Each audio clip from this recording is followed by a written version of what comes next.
almost stock car smooth. And then, you know, around 4,000 RPM, you've got that. There isn't that much room. You gotta hold on to the steering wheel, just... Holy moly!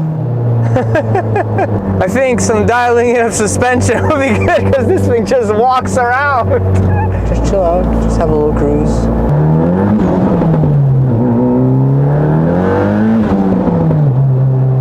And then it pulls. Hello and welcome. Welcome to our humble abode. Welcome to our dyno. Welcome to our house of powers. And here we have a beautiful limited edition 2018 Focus RS.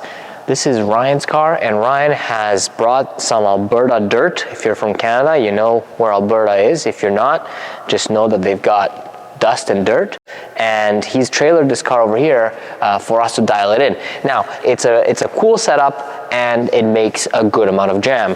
It is a built motor, got a PT6262 turbo, it's got stage 3 cams, it's got the XDI 35 pump with the XDI injectors. And the thing flows, there's no denying that. And just on DI alone, on our Mustang dyno, we were cracking 490 horsepower, only at 24 or so pounds of boost, which was a great start. However, we also started to run out of fuel at that point, so we have our aux fuel system here to augment fueling further.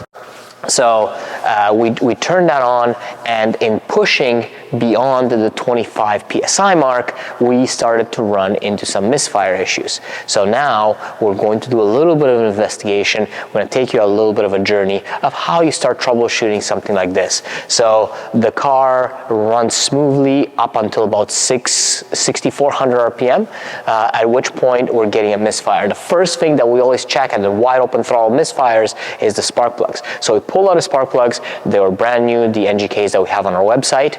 We gapped them down, or I gapped them down again. I chose to go even a little tighter than the 0.026 that we recommend for most builds, because this one's making a little bit more power, so 0.024.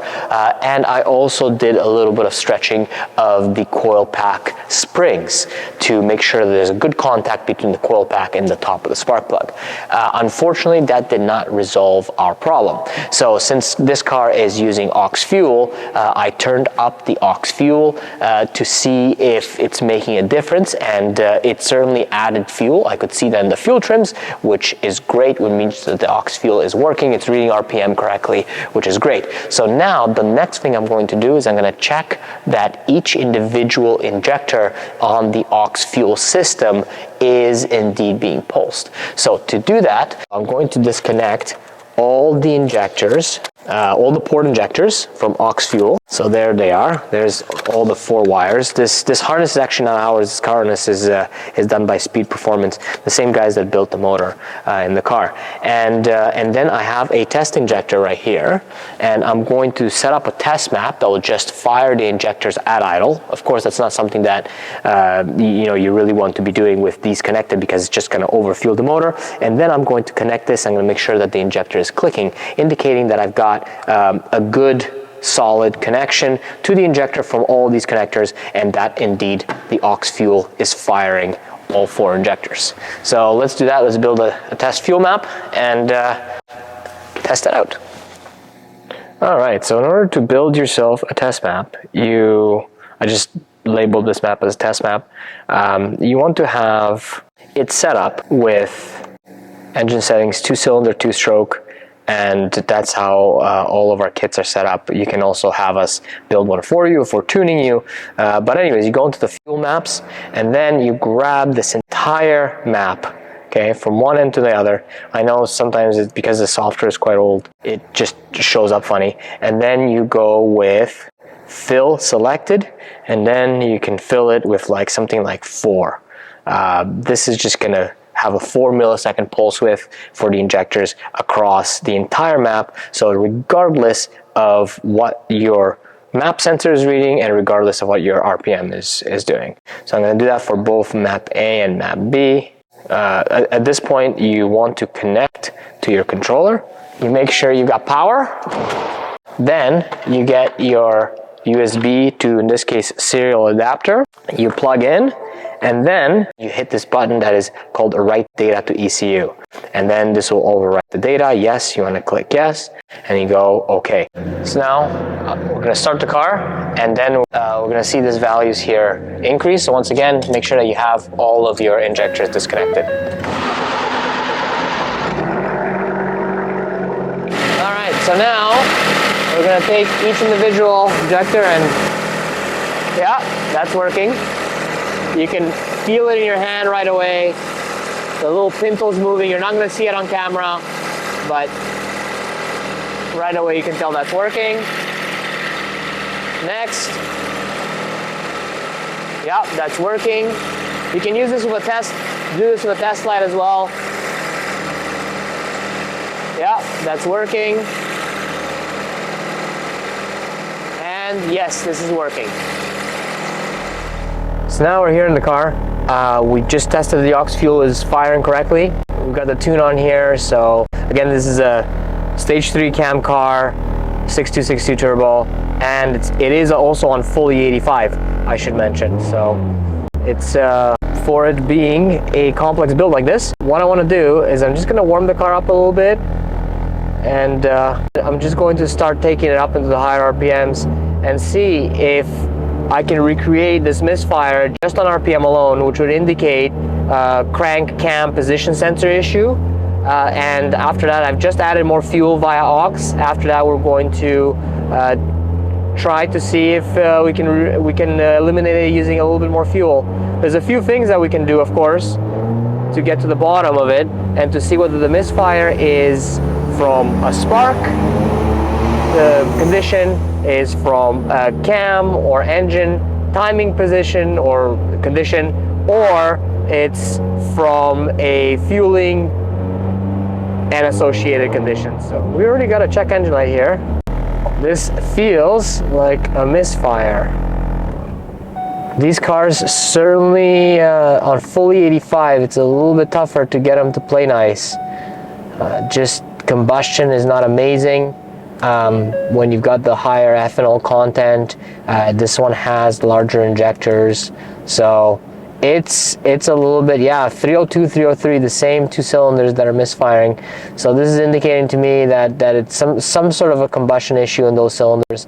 We're going to try and warm it up again, clear these codes, and see where this takes us.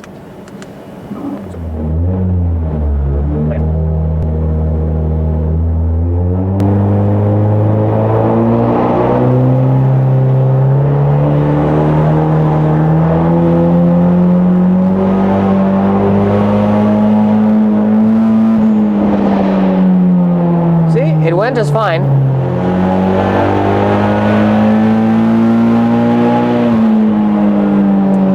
No misfires, 515. We've done the test of the ignition.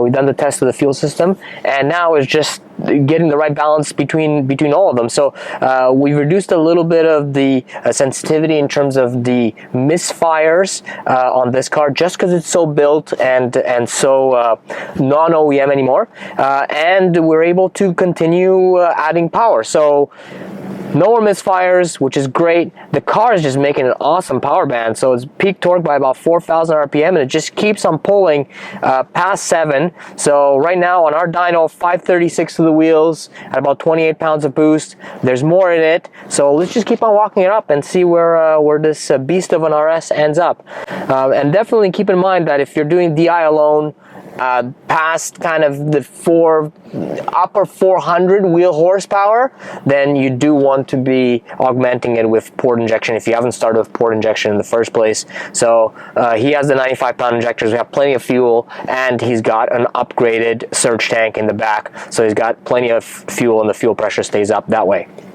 So anyways, let's turn things up a little bit more here, and I'm very happy that she's now pulling very, very smoothly, and much nicer than when the car came here. It came with a high peak number, as you can see, but just it was not smooth. It was missing a whole bunch of torque, and now we're able to really smooth that out, and let's keep on pushing.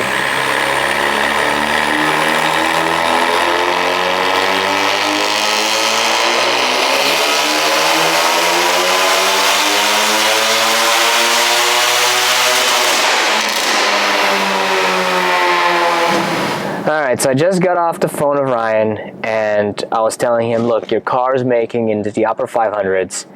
How much power do you want out of this thing? And he said, I want to see 600 on a Mustang dyno. I was like, you realize that 600 on our dyno is like 685 on a Dynojet. He's like, I want to see 600. So we've been trying to eke out as much as possible out of this car to get it to read 600 on our dyno. Now, you see this curve right here that we're looking at right now? It's the exhaust valve in one of the tips was actually half closed. It wasn't actuated anymore, but it was half closed. So we opened that up, and we gained 7 horsepower from just opening that up. We are definitely maximizing this car. It is sitting at about 37, 38 psi of boost. We made 599.2 horsepower on the last run. Made some small adjustments. Let's see if this is the one.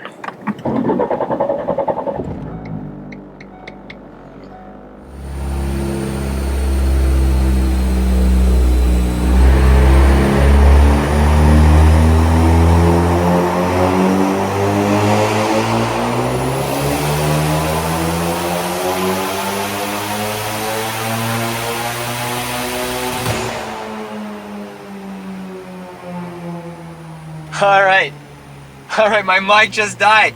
You guys did not catch my yelp of excitement. 601 on this Focus RS with our Stratified Aux kit, with the 6262 PTE kit from Speed Performance, their motor, man, E85. It's just, on our dyno, to see this kind of numbers out of a 2.3 EcoBoost is just awesome. This is almost 700 Dynojet. We're properly using that turbo. The car is nice and happy. Makes all kinds of happy sounds. I'm making all kinds of happy sounds. I can't wait for the owner to see this, because if we go here and we compare with what the car came with, you can just see why he would be ecstatic. Look at that power difference. All tuned via cob access port, and of course our aux fuel controller. And I'm super excited to see this kind of power curve, this kind of linearity. I mean, our dyno we're doing wheel speed for the RPM. It says 7,000, but we're actually revving right out to 7,600. It's peaking power past 7,000 RPM, so it's peaking power about 7,300 RPM. And look at that beautiful curve. Oh man. In a spool even, we're getting over 500 foot-pounds of torque before 4,000 RPM. All right, now that the dust is settled and we've got our 600 wheel horsepower on our Mustang dyno nonetheless. So this is a very high horsepower Focus. Actually, it is the highest horsepower Focus that we've had on our dyno. Let's walk you through a couple of the things that Ryan has done, the owner, to achieve that power. So under the hood here, we've got an ETS intercooler up front, which has kept things cool. We've got an O-ringed built Speed 6 Performance motor holding things down. We've got the Stage 3 cams. We've got the Speed 6 Performance PT 6262 turbocharger in the back there. We've got this intake in here, just an intake with a filter. You can probably even gain some power just by opening up these sort of areas, but we'll talk about getting more power a little bit later. We've got the XDI injectors. So just the XDI injectors and the 35 pump, as they call it, allowed us to get about 480, 490 wheel horsepower, but that was on the edge of the DI fueling system. Past that, on fully 85, of course, we've got our Stratified Aux Fuel kit with the 95-pound injectors, and he's got an upgraded LPFP. So that ties in the whole fuel system. We didn't have a problem with the fuel system, and it does require a good amount of fuel at 600 wheel on this dyno. So keep in mind that this is almost 700 on a Dynojet. And this is pretty much where you kind of see these turbos land in terms of performance. So our peak boost is right around the between 36 and 38 psi of boost. Spool is full spool before 4,000 RPM, just before in fourth gear, which is very nice and responsive. Of course, it's got an external wastegate. Walking back from that, it's pretty, I mean, so you've got the stock wheels. So it looks like a fairly standard RS, and he's got a turbo back exhaust, of course, and he has, in here is where that flap was that we had to open up and make sure that we get a little bit more flow. At these power levels, every little bit of flow matters. So if you wanted to get even more power than what he's making, you'd probably have to look at a couple of things, maybe some porting of the head, maybe an even larger turbocharger, if you wanted more power. This is a lot more than the vast majority of cars out there, and I really love the power band. You guys saw what it looks like. It's such a nice flat torque curve above 500 foot-pounds. This thing just rips. So I'm super happy about how it turned out, and hopefully this has been both entertaining and educational for you guys. It's very nice to see some of these builds come up in power. Some of these Focus builds do what they do here, and we're more than happy to help you guys tune your cars, to help you guys set up your cars. So give us a shout, and a big shout out to Ryan for driving and towing this car all the way out here. He's done quite a few thousand miles to get it to us, and hopefully he's very, very happy with the end product, or he can just take it out, enjoy, and let it rip. So until next time, we'll see you guys, and in the meantime, enjoy your cars. Enjoy your cars.